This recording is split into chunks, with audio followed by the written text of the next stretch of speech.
नमस्कार दोस्तों, मैं मनोज कुमार तिवारी आज एक नए टॉपिक के साथ।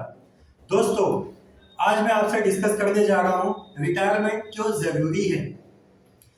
दोस्तों, जैसा कि हमने देखा है हमारे देश में कितने मौसम होते हैं। सबको पता है 3 मौसम होते हैं। सबसे पहला है विंटर, उसके बाद रेनी सीजन आता है, उसके बाद आता है समर, हमारी गर्मियाँ। ठीक इसी तरह से हमारी लाइफ के भी 3 पड़ाव होते हैं। सबसे पहला फेज जो होता है वो है विंटर सीजन। हमारी लाइफ का 0 से लेके 25 की एज, ये हमारी स्कूल लाइफ होती है। उसके बाद कॉलेज लाइफ होती है। हमारे ऊपर लाइफ का कोई लोड नहीं होता, पेरेंट स्पॉन्सर करते हैं। आपने लोगों को कहते हुए भी सुना होगा कॉलेज लाइफ के दिन ही सबसे अच्छे दिन थे। इसके जस्ट बाद हमारी लाइफ का एक दूसरा फेज स्टार्ट होता है, वो है रेनी सीजन। मीन्स हमारी लाइफ का 25 से लेके 60 की एज का फेज। यहाँ पे रेन से मतलब है आप कमाना स्टार्ट कर देते हैं। जनरली हम 25 से कमाना स्टार्ट करते हैं और 60 की एज तक कमाते हैं। इसके बाद हमारी लाइफ का एक तीसरा फेज स्टार्ट होता है जो कि हमारी लाइफ की गर्मियां है, जो ये फेज है 60 प्लस का फेज। ठीक है। ठीक इसी तरह से दोस्तों, हम सबको पता है हमारे देश में बरसात कितने दिन होती है। मैक्सिमम 90 से लेके 120 दिन होती है। लेकिन हमारी गवर्नमेंट कैसे हमें डेली पानी की सप्लाई देती है। जब 90 से 120 दिन के बीच में ये बरसात का समय था, इस बीच इस पानी को कहीं ना कहीं स्टोर किया जाता है, या तो वो डैम के फॉर्म में या अंडरग्राउंड वाटर से स्टोरेज किया जाता है, जिसकी वजह से हमें पूरे 365 डेज पानी की सप्लाई आती रहती है। ठीक उसी तरह से हमें पैसों की आवश्यकता कितने दिन होती है। जब तक आखिरी सांस है तब तक हमें पैसों की आवश्यकता है।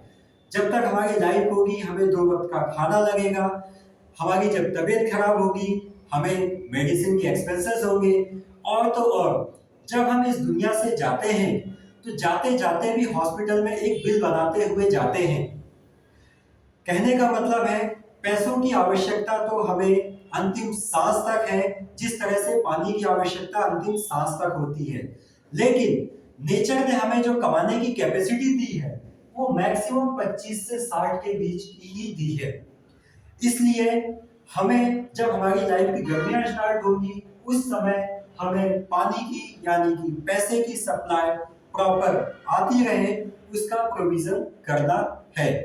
दोस्तों, ये जो 60 प्लस का फेज है ये हम सबकी लाइफ में आना है। इसके लिए हम प्लानिंग जितनी लेट स्टार्ट करेंगे उसकी एक कॉस्ट होती है। सपोज कीजिए एक 50 की एज का आदमी अपनी रिटायरमेंट की प्लानिंग स्टार्ट करता है। इसके पास टाइम बहुत कम है लेकिन गोल बहुत टफ है। ये सेम वैसा ही है जब भी हम वैष्णो देवी जाते हैं। आपने देखा होगा एक बहुत ही कठिन चढ़ाई होती है भैरव बाबा की चढ़ाई।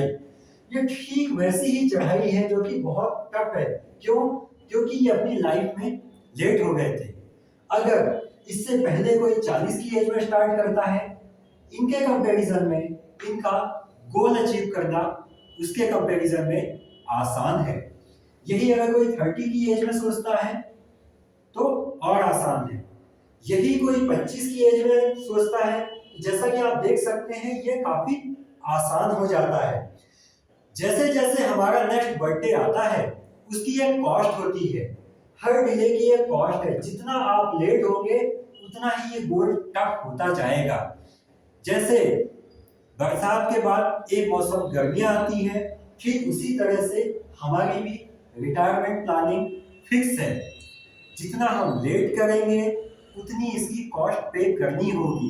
इसलिए लेट बिल्कुल ना करें, जितनी जल्दी से जल्दी हो सके स्टार्ट करें। अगर आप 25 के हैं तो बिल्कुल सही समय है, 30 के हैं तो भी बिल्कुल सही समय है। लेकिन अगर आप इससे ज्यादा लेट करते हैं तो फिर आपको इसकी एक बहुत बड़ी कीमत चुकानी पड़ सकती है। धन्यवाद दोस्तों।